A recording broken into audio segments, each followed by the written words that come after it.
With the nation's attention fully focused on Syria and Iraq lately, the continuing mass spying grid here at home has gotten a pass. And despite the mass outrage over the U.S.'s surveillance techniques, next to nothing has been done legislatively to rein in the National Security Agency's powers. However, there is currently a bill known as the USA Freedom Act that remains unpassed in Congress that some say would be the first step in restoring Fourth Amendment protections. But a small yet vocal group of former NSA employees and civil liberty organizations signed a letter last week condemning the current bill, writing, quote, "The USA Freedom Act has significant potential to degrade rather than improve the surveillance status quo. It will create additional loopholes and provide a statutory framework for some of the most problematic surveillance policies, all the while reauthorizing the Patriot Act." So to discuss the USA Freedom Act as well as other surveillance issues, I'm joined now by one of the signers of that letter and former NSA Technical Director, Bill Binney. Amazing to have you on again, Bill. Thank you. So first, talk about why you think the current version of the USA Freedom Act is problematic. Well, one of the primary problems I saw in it is that it was allowing what they call a two-hop or a two-degree principle that analysts could use. And for example, if I subscribe to, I buy Microsoft Office, I get updates from Microsoft every day, and so does everybody else who has Microsoft Office. So that means that I'm 2 degrees from everyone that has Microsoft Office. So that's hundreds of millions of people. Right. Okay. So, and you do that with every company in the world that you've ever contacted. So virtually you're 2 degrees from most everybody in the world. That's a very good point. Why do you think civil liberty organizations like ACLU and EFF, the Electronic Frontier Foundation, signed on to the bill? I think they did it because they felt it was the best thing they could get at the time. And to me, that's still not good enough. I mean, they're still not facing the real problem of this surveillance state that we have. That's why the Director Clapper and NSA were so advocates for this bill, because they could see that it would legitimize what they are already doing. And of course, I have to bring up this tired argument that we're hearing from NSA officials about how the revelations that Snowden has brought to light actually are helping ISIS shift their communication strategies. What's your response to that? Shifting it to what? I mean, what options do they have? I mean, if they want to communicate, they have to use the telephone or the internet or any of the, I mean, satellite phones or things of that nature, all those things that have existed all along, all of which are targeted by NSA. So what change could they possibly make? It's like if you know that Verizon is turning over all of your phone records to the NSA for graphing and mapping of your entire community, what can you do about it? Yeah. I mean, that's a very good point. Let's move on to another story that The Intercept just published, which is that clearly many countries, of course, it's not just the U.S., pretty much every major power, most notably China, is committing economic espionage.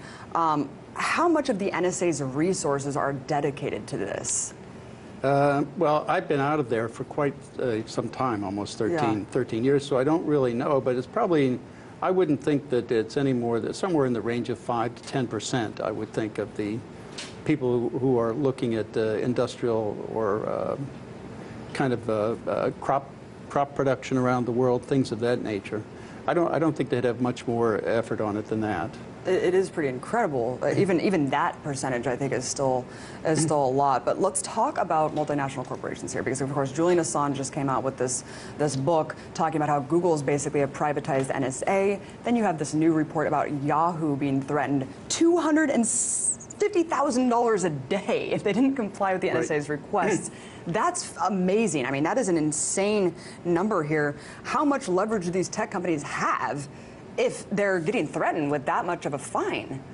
Well, I think the leverage there is pretty limited. I mean, after all, they're under the thumb of the government. If the government wants to put pressure on them, they certainly can. For example, like they did with Yahoo on the fine, that threatening of fines and things of that way. But they could also threaten them criminally for not cooperating with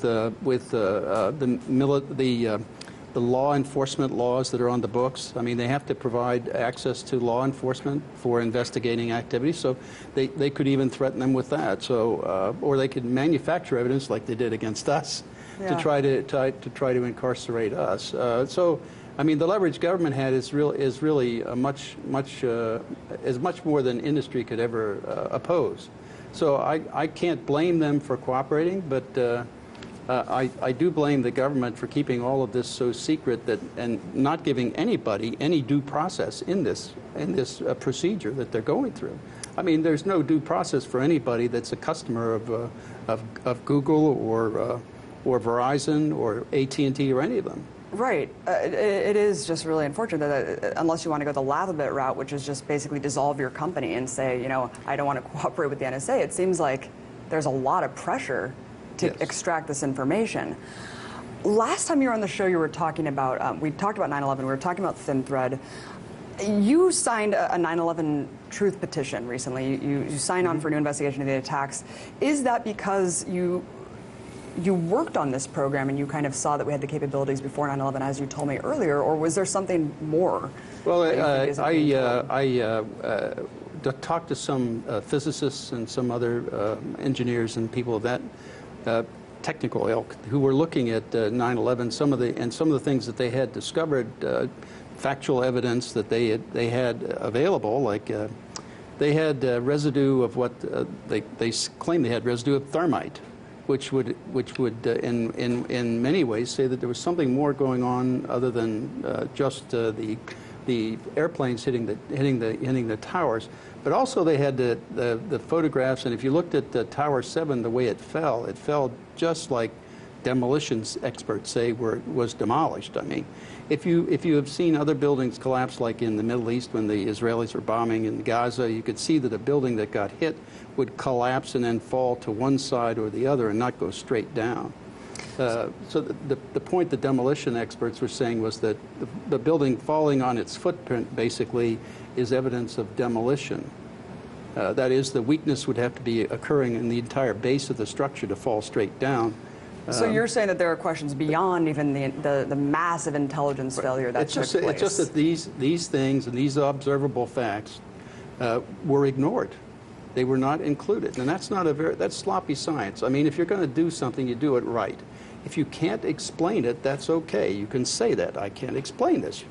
But you have to at least recognize there was something observable or some fact that was there that you should at least recognize as existing. Well, you know, I've raised questions about 9/11 in the past, and of course I've been ridiculed, as many people are in the mainstream, ostracized for questioning this event. Bill, of course, I respect you highly. You worked on the intelligence program that preempted all of this horrendous policy that we're seeing. How many people do you think in government agree that we weren't really told the full story about that intelligence failure, that just can't come out?